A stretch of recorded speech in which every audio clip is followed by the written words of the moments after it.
I remember once hearing a quote by Mohie Hyushiba that stated, "Failure is the key to success. Each mistake we make teaching us something new." And I thought to myself, well, that can't be true because mistakes just lead to more mistakes, just lead to more mistakes, putting you into just this big rabbit hole of mistakes, right? But come to think of it now, that quote is very true because at 16 years old, I made one single mistake that ended up making me over $10,000 in just 4 months. And at the time, $10,000 was a lot of money that I could ever need or want or even imagine at the time. Well, before I get started on how I did this, hit that button to see a picture of a cute dog.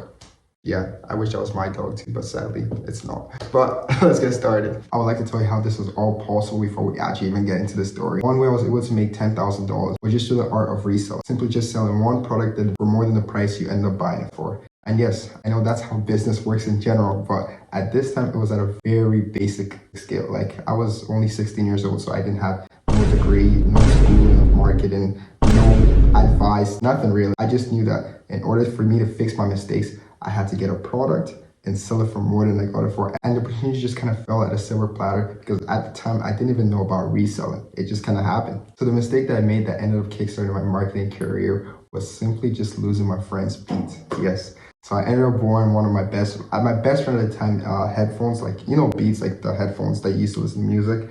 I ended up borrowing it, and for some reason, I just lost them. I did not know how I lost them, but yes, I ended up losing them. And like any logical person, he told me to get him a new pair of Beats. And at that time, I could not do that because Beats were $250 and I did not have that money to get him a new pair. But I knew I had to because that's just the respectful thing to do. I remember thinking day and night on how I was going to make this possible because I couldn't just ask my parents to just buy new Beats because it was my problem at the time, and my parents would simply just say no to me, and I didn't want my friends to be mad at me because it was a very important part of my life at the time. So I ended up going on Facebook Marketplace to see if there were any listings of Beats, and luckily enough, I ended up finding one pair of Beats, and they were about $75, which was super cheap at the time, like compared to the price of the new ones. So like any reasonable person, contacted the seller and went to go buy the Beats. But now something fell off because, you know, I had a pair of Beats that were worth $250, but I got them for $75 and I was supposed to give it to my friend.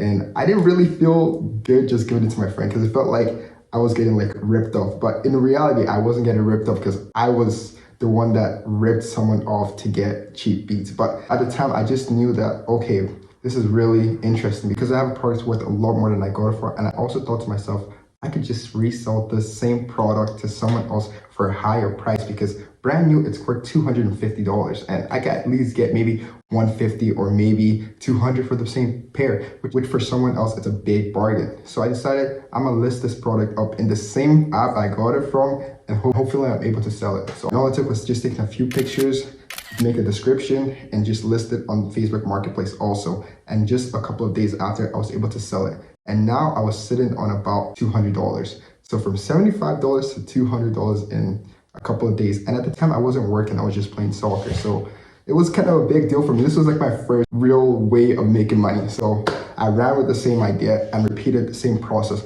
again. I went to go find more headphones and just kept on selling it. I skipped to about 2-3 weeks after of selling about 10 to 15 pairs of headphones. I was now at $600. And yeah, it's kind of crazy to think about because I started with $75 and now it's at $600. And to think about it, it just didn't make sense. And the funny thing about all of this is I remember at the time I kept tabs of all my sales. But yeah, I kept on doing that for around 2-3 weeks and I was able to get $600. And now I thought to myself, wow, I should definitely try expanding this some way somehow. And that's when I thought of just selling more stuff because at the time I was only selling the headphones and there was Beats and AirPods. And I thought to myself there had to be a market for more, mostly electronics because yes, that was where the money was at the time. So I ended up actually switching to selling iPhones also, which was the best decision again I could have made at the time because the recent money I was able to make, I was able to actually give my friend a new pair of headphones while keeping some money to reinvest. So by reinvesting, I just remember scavenging into my local selling platforms, which was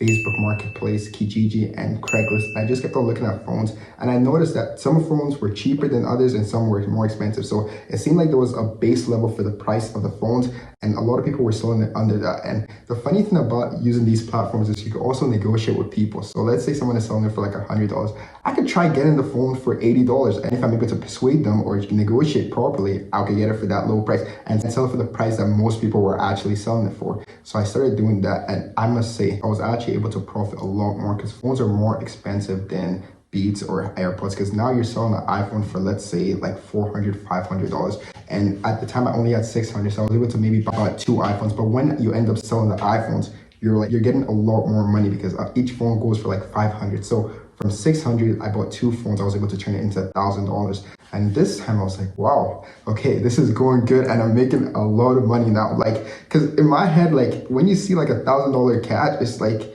at 16-year-olds, it's not it's a lot of money at the time, you know what I'm saying? And I was like, bro, I'm like the richest person in this world, but I just stuck to the same thing I was doing, kept on buying phones. And before you knew, I think at the 4-month mark was when I finally hit $10,000 with just sticking through the same process. And remember, I started with $75. And again, I have the proof of all the sales I was making at the time, so I can pull that up for you guys so you guys can see. But it was crazy because again, $75,000 to $10,000 at 16 was just mad to me, and it all started with a mistake of trying to pay someone back. So that was the cool part about all of this. And to be fair, I was really excited at the time. It was mad to me, and I knew I couldn't stop doing it because it was very easy and it didn't interfere with my personal time. I ended up expanding into selling other things too. So I sold from headphones to phones to clothes to bicycles to almost everything under the sun. I was able to resell because it's just about listing a product for more than you got it for and making a better ad than the previous person you got it for.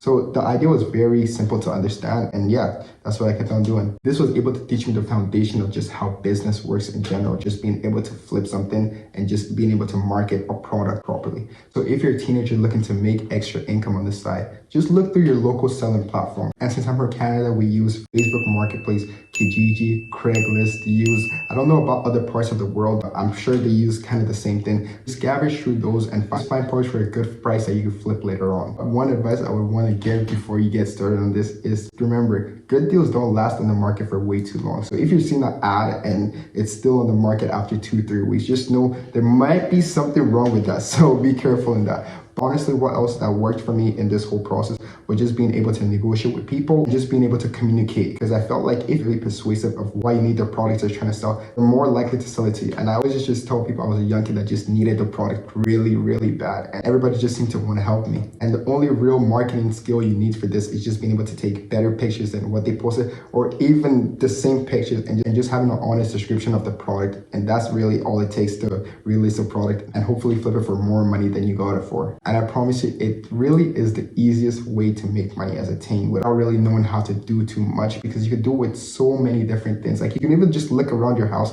and find things that you don't use and try flipping it online, and hopefully you're able to make money from that. But that is the easiest way I found to make money as a teenager, and it was how I made my first $10,000. So if you enjoyed the content and found it really super helpful, don't forget to hit that subscribe button, hit that like button, leave a comment down below to tell me how you feel about the video. And if you need any extra help, you can also hit me up on Instagram. We reply to every DM. And yes, that's it for the video. Thank you very much for watching. Peace.